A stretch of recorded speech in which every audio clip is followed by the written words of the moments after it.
What's up, everyone? I hope you're all having a fantastic day. To get us started in today's video, we've got a tweet from Riz XRP. He tweeted, "If I was king for the day, I would think that a lot of these conversations that are happening, especially as it relates to digital assets, should be discussed at the FSOC level, not the CFTC or the SEC."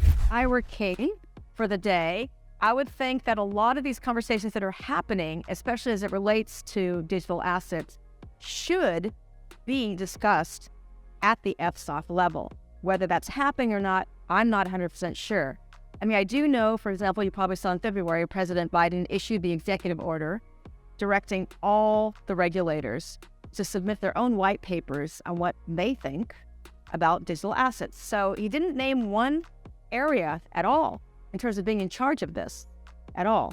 In fact, I think it's actually the NSC and the NEC, the National Security Council and the National Economic Council, who are kind of jointly taking the lead on this. But he didn't name the SEC as the lead. He certainly didn't name the CFTC. They're all submitting their research. And I'm hoping that once it is if it is the NEC and the NSC who's leading these efforts, that as these working groups really formulate, hopefully, what could be good, hearty, constructive recommendations, those guardrails that I'm talking about. And then again, that would hopefully mean that maybe the Treasury Secretary, Janet Yellen, will take the lead in thinking how that kind of makes its way through. I don't think it's going to happen in a vacuum. I honestly believe that they are going to rely on Congress to take the lead in forming legislation. It's already happening, right? You're seeing it. Although, is it happening in an informed way? Is Congress making these proposals with the information that they need from the executive branch to move forward? And I think it takes so long to do legislation. So perhaps that is kind of a window of opportunity where some of these proposals, both from the executive level and from the legislative level, can come together. So I do think by the end of the year is the timing for when these white papers are supposed to be submitted, unless that's going to change. And then I do think that Congress, along with the president and his team, will work through 2023, kind of figuring out perhaps what this legislative proposal should look like.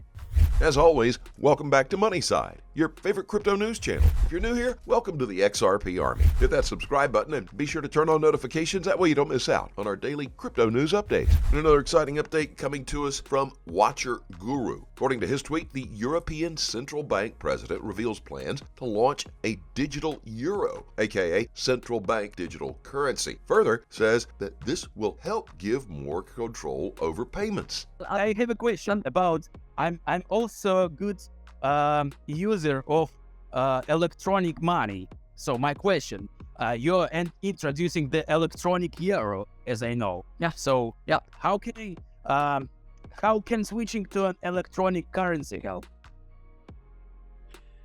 Well, two things. Number one, it will be decided in October. So we are preparing the ground. We want to be ready. We want to be trained, but it will not be decided until October 23. The reason I'm personally convinced that we have to move ahead is a situation like the one we are in now. We are dependent on the supply of gas by a very unfriendly country. I don't want Europe to be dependent on an unfriendly country's currency. For instance, I don't know, the Chinese currency, the Russian currency, the whatever. Or dependent on a friendly currency, but which is activated by a private corporate entity like, Facebook or like Google or anybody like. I'm a user of Bitcoin too, so I had bought it when it started, and I hope that it also will work through the special system. And I know there are many protests in Europe against the electronic euro. What is the reason?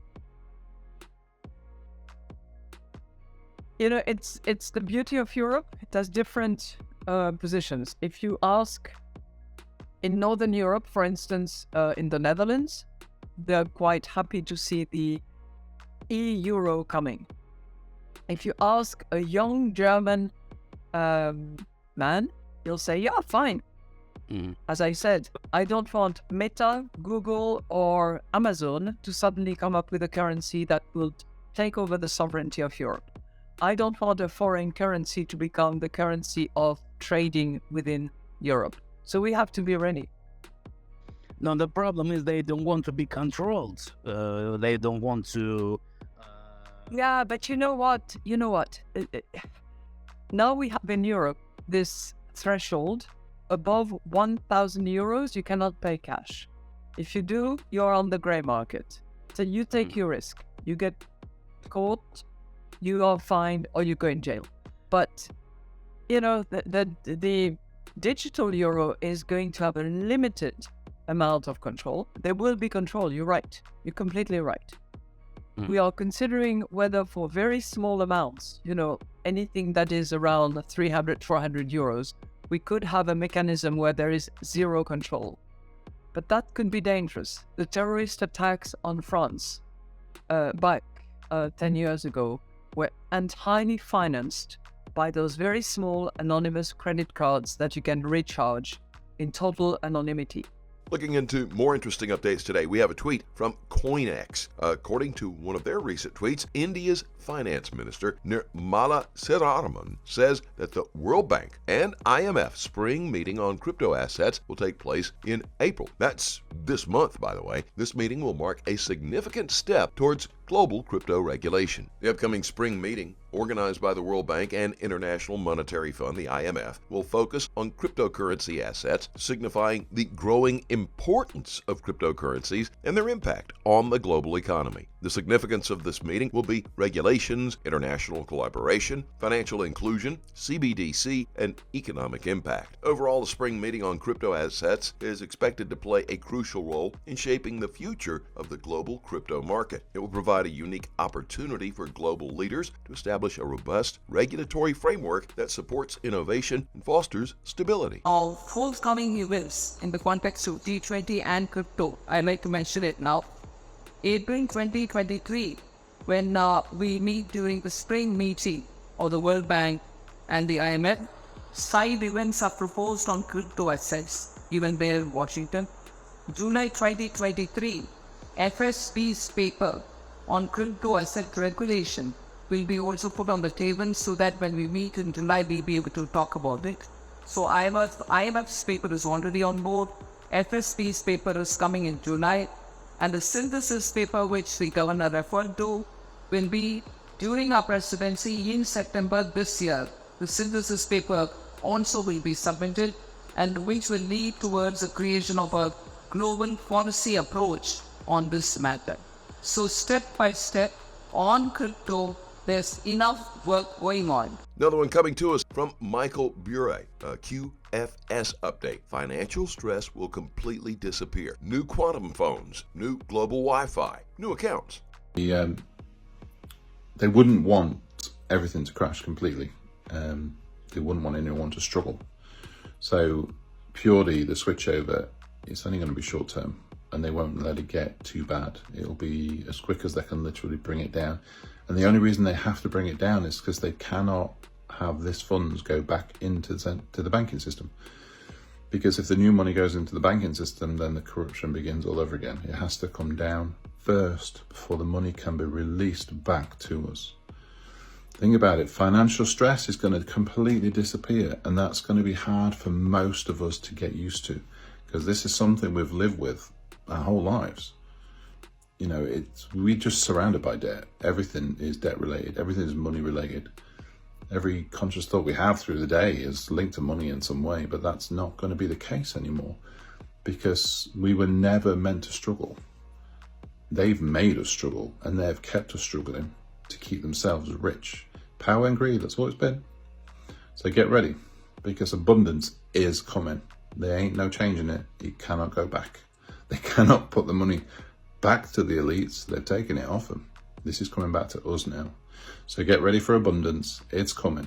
Like and follow for more. And another exciting scoop from Jeremy Hogan. He says that what's become apparent in 2023 is that it's not just a lack of clear rules from the SEC. The U.S. federal government has taken the position that the whole crypto industry is fraudulent and must be stopped. The SEC's come in and register is a lie. It's just a trap. He further says that it's in fact easier to succeed in registering your heroin with a local sheriff's office than you are to successfully register your crypto projects with the SEC. Even Wired commented on the same issue, saying that if you're trying to send the message that you want crypto in the United States, but you want it to be compliant, the way to send that message is to help companies to become compliant. But we don't see that happening. And now as we wind down on today's video, we've got a video shared by RippleX The video shares some of the basics of getting started with the XRP Ledger. Creating an account on the XRP Ledger is easy. Once you've funded your account, you can send transactions, see your account balance,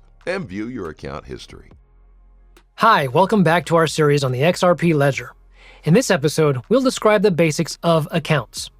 The XRP Ledger is a decentralized, permissionless, open-source blockchain that anybody can contribute to and develop on. So in terms of transactions, anybody can transact or view the transactions that happen on the ledger. To make a transaction on the ledger, which means to send, receive, or place an offer to exchange money or other forms of value, an account is needed. These are also sometimes called wallets. An account has two important components. The public address is how an account is located on the blockchain, or in other words, how a payment is addressed. A private key ensures only the holder of the account can access the account and make transactions. There are a couple of great features of accounts on the XRP Ledger that are good to know about. The first is that an account can hold multiple currencies or asset types at once. Second, for accounts that require access by more than one person, key rotation allows an entity that owns an address, like say a charity, to enable different people to alternately hold the key for the address. So if one person leaves, their key can be removed and their successor's key can be added. This way, the account doesn't go with the person leaving. It stays with the entity. As part of setting up an account, a deposit is required. This is called an account reserve, and it's a small amount of XRP that activates the account. The reserve ensures people don't create empty accounts that would take up storage space on each node across the ledger. It also prevents spamming, which could congest the ledger. When a user closes and deletes their account, a portion of the reserve is returned to them. The reserve amount and the return amount are not fixed. These amounts are voted on by validator nodes every 256 block. Additionally, the reserve and return amounts can be adjusted in relation to the price of XRP. So as price fluctuates, the reserve and return amounts are voted on to account for that fluctuation. There are accounts that act as aggregates and include multiple users, like a large cryptocurrency exchange, for example. When an individual's account is part of a larger aggregate, the public address belongs to that aggregate account, which also is the key holder. And then the individual would be identified by a destination tag. In this scenario, think of the public address as the street address of a large apartment building, and the destination tag as the apartment number where the individual user can be located. To learn more about the fundamentals of the XRP Ledger, please watch the next episode. As always, do your own research and always trade safely. Please keep in mind, we're not a licensed financial advisor. All videos on this channel are intended for entertainment purposes only. Let us know what you think in the comment section below, and let's have a conversation. Thank you as always for watching. Don't forget to like this video. Please click on that subscribe button below and turn on notifications so you get informed when we drop new video. We'll look forward to seeing you on the next Money Side.